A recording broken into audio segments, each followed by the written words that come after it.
ஆனா இயேசு 2ஆம் தரம் வரைக்குள்ள இந்த சுத்தி சுத்தி ஓடுற கதைகள் எல்லாம் இல்லை. அது நல்லா குஷியா பாட்டு போட்டு கல்யாண வீடுகள் நடந்து எல்லாம் நோமலா தான் இருக்கு. ஆனா நினைக்க முழிக்க எதிர்பாராத விதமா வந்துட்டார். ஆனா இஸ்ரவேலுக்கு எதிர்பாராத விதமா வேற எல்லாரும் சொல்லி போட்டுதான் வந்தது.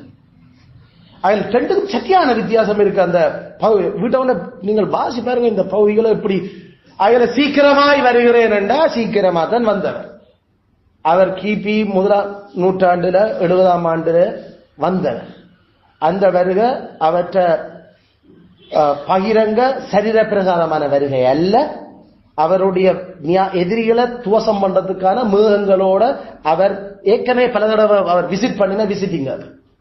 ஆனாலும் அப்பையும் கண்டவங்கள்ல அவற்ற ராஜ்யம் தான் அவர் தான் ஆளுறாருன்றதை பிரதமர் கட்டாயம் கண்டவன். அவசரம் நீங்கள் பாப்பீங்களா ஆண்டவர் பார்க்க மாட்டாத பார்த்து சொல்லுவார், நீ பாப்பேன் நீங்கள் பாப்பீங்க. இது முதல் என்றால் உண்மையில வானத்துல அப்ப எப்படி சேவான் சாகத்துல கிறிஸ்து வலது பார்த்து நிக்கிறதும் எழும்பி நிக்கிறதும் எப்படி அவன் பார்த்தானோ அதே மாதிரி கிறிஸ்து தான் வாராருன்றது ஆட்டுக்குட்டியானவர் அங்க நிக்கிறாருன்றது அந்த ஆட்கள் பார்த்தாங்க. அதை பார்க்கறது ஓமன்றியல் என்னையா பார்க்கறது இல்லை என்றியல் என்ன சேவல் பார்த்து வர்றானே.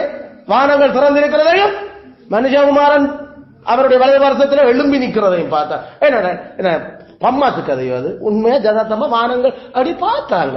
அதை கிறிஸ்துவும் வரவே இல்லை இவங்களை சந்திக்கிறதுக்கு. அடி அவர் வராது கிறிஸ்து கொஞ்ச நாளையால் அவன் சேர்த்தது சேவா. அப்பவே ராஜ்யத்துல யாரு ஆளுறது இருக்கிறது அவன் பார்க்கிறான்டா. இயேசு சொல்லிட்டு போற நான் வர்றேன் என்ற ராஜ்யத்துல மேங்களோட என்ன வருவன் பாப்பியல் என்ன நீங்கள் என்ன எப்படி தத்ரூபமா பார்க்காம என்ன நடந்திருக்கு. அதுல யூசிபர்கள் எல்லாம் அந்த ஹிஸ்டோரியன்ஸ் எழுதுறாங்க வானத்துல என்ன மாதிரியான மாற்றங்கள் நடந்தது, எப்படிப்பட்ட விஷயங்கள் நடந்தது, அது ஏதோ எப்படி எல்லாம் இன்னும் எல்லாம் பல்ல பல்ல ஒரு பெரிய குழப்பம். ஏதாவது கடல்ல பெரிய இட்டுண்டு போய் எல்லாம் எழும்பி அலைகள் அடிக்கிற மாதிரி எல்லாம் இங்க வானத்துல இன்னும் எல்லாம் நடந்தது. அவங்க எழுதிய வச்சிருக்கிறாங்க. பாசிட்டா புல் அந்த நம்ம குத்தி நிக்குது மயிர் பூச்சறிஞ்சு நமக்கு தான் அந்த வரலாறுகளோட தெரியல. நாம இனிதான் வருவேன் வரைகளை பார்ப்போம், வரைகளையும் பார்க்கத்தான் போறோம். ஆனா இயேசு சொன்ன வருக முதலாவது அது இஞ்ச சீக்கிரமாய் வரணுன்றது சீக்கிரமா வந்த அவர் சீக்கிரம் சொல்லி போட்டு 2000 வருஷம் வரைக்கும் காத்திருக்கேன். அது சீக்கிரமா தான் நடந்தது. கத்தராமே அதுல இதுல இருந்து நாமள சொல்லுறவங்கள கவனமா டீல் பண்ணணும்ன்றதை நாம விளங்குறோம். நாம நினைச்சு அர்த்தம் கொடுத்துட கூடாது. அதுகளை பைபிளை கம்பையா பண்றோம். மிருகங்களா சீக்கிரமா கடவுள் வாரதா அது எப்படி பகுதிய கிறிஸ்துவே தொடர்ந்தும் இந்த புத்தகத்தூடாக நாம ஆறுதலும் சமாதானமும் அறிவுறுத்தலையும் பெற்றுக்கொள்ள கிருபையா இருப்பாராக. ஆமென் ஆமென்.